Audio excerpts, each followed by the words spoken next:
રાજકોટમાં દાબેલી માટેની કોઈ જાણીતી જગ્યા હોય તો એ છે બિનહરીફ દાબેલી અને ઘણા બધા લોકોએ સજેસ્ટ પણ કરેલું કે અહીંયાની દાબેલી એકવાર ખાશો તો તમે બીજાની દાબેલી ખાવાની ભૂલી જશો. તો આપણે ટેસ્ટ કરીએ કે અહીંયાની દાબેલી કેવી છે અને આ લોકો કઈ કઈ વસ્તુઓનો યુઝ કરે છે અને કેટલા વર્ષથી દાદા દાબેલી બનાવે છે. Let's go.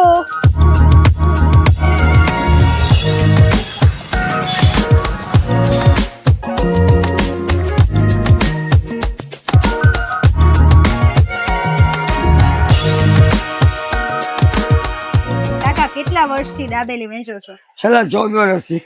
અને કેટલાક લોકો રોજે તમારી પાસે આવે દાબેલી ખાવા? એની તો ગણતરી હોય નહીં મેડમ. ના હોય તો આ પાઉના પેકેટ પડ્યા છે, આ બધા આ વપરાય ઓછા છે. ઓછા છે? અચ્છા, આ બધા વપરાય જાય સાંજ પડે ત્યાં? હજી આવશે. અને મને ઘણા લોકોએ કીધું, મેં દાબેલી નું પૂછ્યું કે દાબેલી ખાવા જવું છે તો કે બિનહરીફની દાબેલી ટ્રાય કરો. તો બધાને આટલી બધી ભાવે છે, એનું શું કારણ? અમારો સ્વાદ, અમારા મસાલાનો ટેસ્ટ. અને તમે અહીંયાના જ છો કે? અમે આમ મૂળ અહીંયા પણ આ બધી ટ્રેનિંગ મેં ભૂજથી લીધી. અમારું મૂળ વતન ભૂજ છે. બરાબર, એટલે આટલી સરસ દાબેલી બનાવો છો. અને તમારા મસાલામાં શું યુનિક હોય છે, અલગ શું હોય છે? અમારો ઓરિજિનલ કચ્છી મસાલો આવે. બરાબર. અને એમાં આપણે ઓલું બહારના પેકેટનો મસાલો હોય તો આ મસાલો આખો જુદો આવે. હા. અને આ તમે બટરમાં બનાવો છો કે બટરમાં? એમાં અમૂલ અડધું ને અડધું ડિલિશિયસ. બરાબર. અને એક દાબેલી કેટલાની હોય છે? 30 રૂપિયા. તમારો ટાઈમ શું હોય છે? 4 વાગ્યાથી રાતના 11 વાગ્યા સુધી. અને તમે ખાલી દાબેલી જ વેચો છો? દાબેલી, વડાપાવ. પેલા કાકા તમારી અહીંયા દુકાન હતી કે?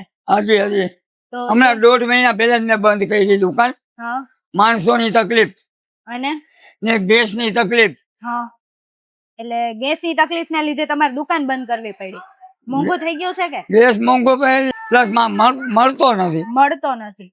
બરાબર છે. એટલે તમે બીજી બધી આઈટમ નથી બનાવતા, ખાલી દાબેલી વડાપાવ, બસ બે જ વસ્તુ. ત્યાં હજી ગેસની તકલીફ હતી, પેલા દુકાન વ્યવસ્થિત ચાલતી હતી? ચાલતી હતી.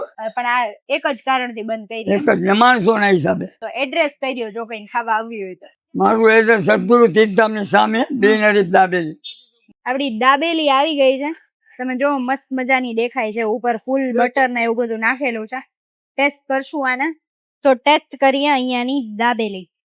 તમે જો એકદમ ભરપૂર મસાલો છે અને મસ્તીના દાણા નાખેલા છે. મજા આવી જાય એવું છે જોઈને. ફૂલ ગરમા ગરમ છે.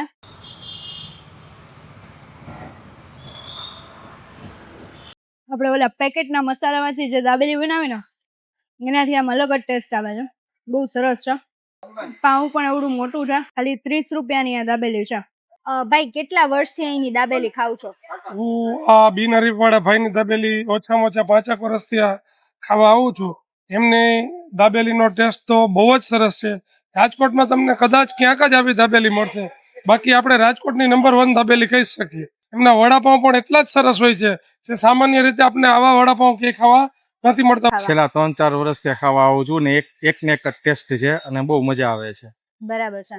અને તમે ખાલી એકલા જ આવો કે ભાઈબંધ દોસ્તારો બધાને લઈને ના, આવો? ફ્રેન્ડ આવે છે, વાઈફ ને લઈને આવું છું અને છોકરાઓને લઈને આવું છું. બધાને મજા આવે છે ને બ્રેડ બી બહુ સારી હોય છે, નુકસાન નથી કરતું, મસાલો ને બધું વ્યવસ્થિત હોય છે. બરાબર છે.